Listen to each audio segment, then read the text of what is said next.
pejotização nas relações de trabalho.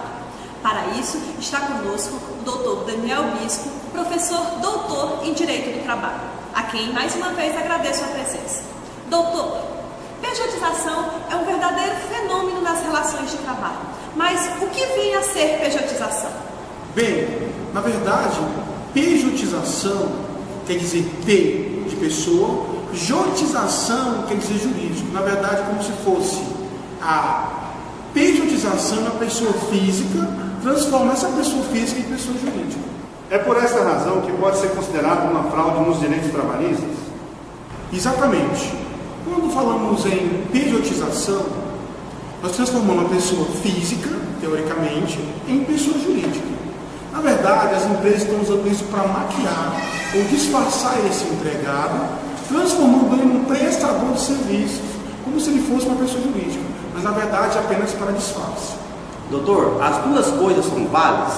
Isto pode ser uma fraude trabalhista? Pode ocorrer de maneira a ser feita com essa intenção ou pode vir a ser de entendimentos de outros?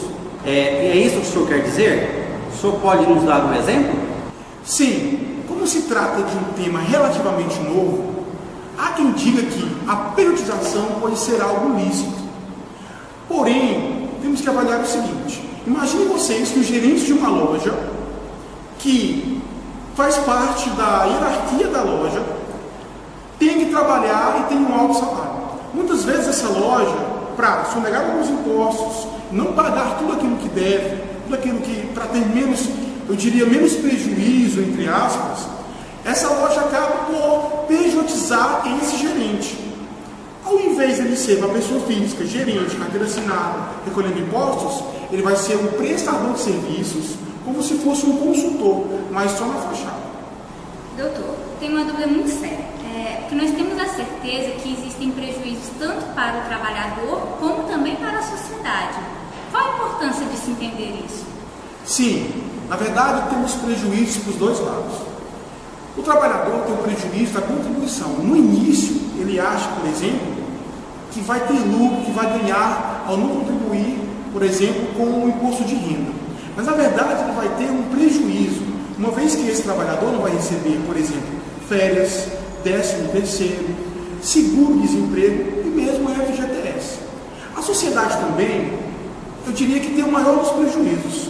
Uma vez que esse trabalhador, como ele se faz passar por pessoa jurídica, não contribui para a Previdência, fazendo aumentar o nosso rombo da Previdência, e também joga pelo ralo, eu diria, décadas e décadas de luta, de conquistas que os trabalhadores tiveram e conseguiram, desde a Revolução Industrial, por vida, por um direito, por um salário, por uma dignidade.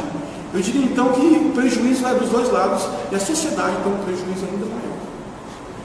E como fica a situação do trabalhador em aceitar trabalhar desta forma? Porque é um dilema. Se eu não aceitar, eu fico sem trabalhar. E se eu aceitar, eu estou sendo conivente com uma coisa que não é lícita.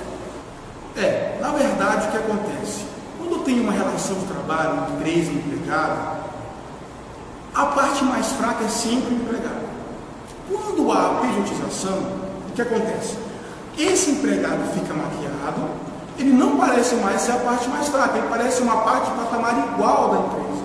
Os dois estão, teoricamente, eu diria com essa fraude, de igual patamar. Isso acontece, geralmente, em empresas que não querem pagar os tributos e os impostos referentes a esse funcionário. O funcionário pede, a sociedade pede. Além de ferir também o princípio da irrenunciabilidade. É aquele que o trabalhador não pode renunciar aos seus direitos e nem o patrão pode renunciar aos direitos dele. E as empresas que estão demitindo funcionários, pagando as verbas trabalhistas e depois recontratando-os como pessoa jurídica, isso é uma coisa declarada. Sim, é verdade.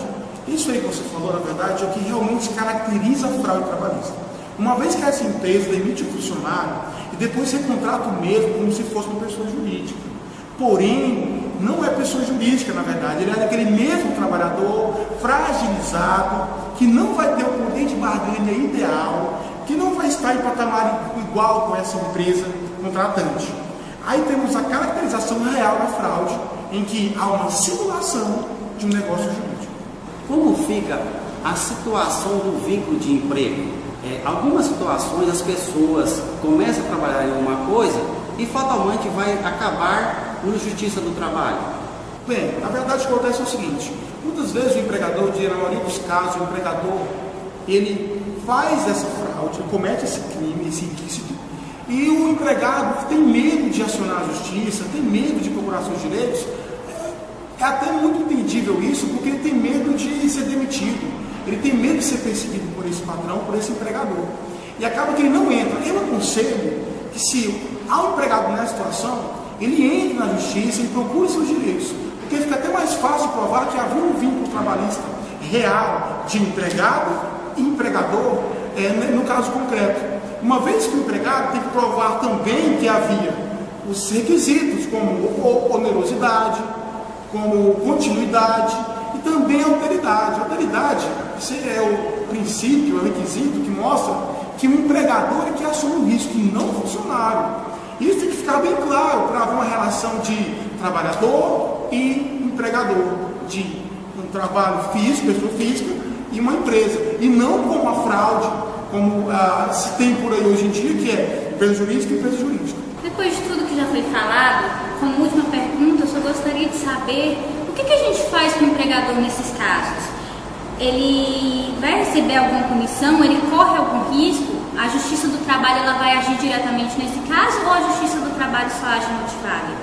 Olha, o que acontece é o seguinte: a princípio, esse caminho, essa fraude pode ser atraente para o empregador.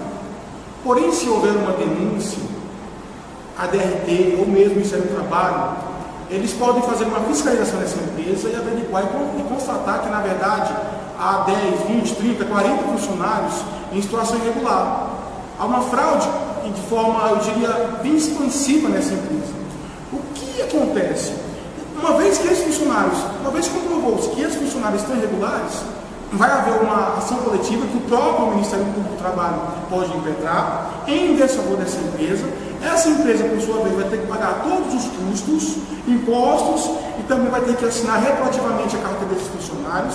Isso vai gerar um alto custo para a empresa.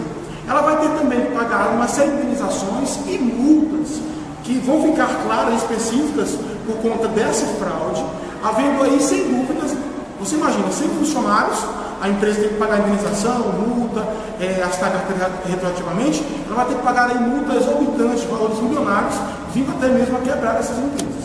Doutor, muito obrigada pela sua participação e pelos seus esclarecimentos aqui no nosso programa. O senhor gostaria de deixar mais alguma mensagem para a gente? Sim, doutor. Eu queria agradecer a oportunidade, agradecer o convite, ter vindo aqui explicar sobre direito do trabalho, sobre periodização, que eu acho que é um tema muito importante. Queria agradecer o 7º ano B, porque ouvi dizer muito bem dessa turma, claro, inclusive que é a melhor turma da faculdade. Queria agradecer também ao professor Daniel Cervantes, que, pelo que disseram, um grande mestre, diz que tem muitos advogados formados que foram alunos dele. E por fim, eu queria mandar um recado para um acadêmico em especial. Raidon, pelo amor de Deus, corta essa juba, meu filho. Isso está feio demais. Aparecendo um Jackson 5. Corta isso, porque senão a Jasmina não vai te querer. Eu sei que você não deve estar aí hoje, você não faz essa matéria, mas que esse recado ecoe pelos 4 cantos do mundo. Muito obrigado.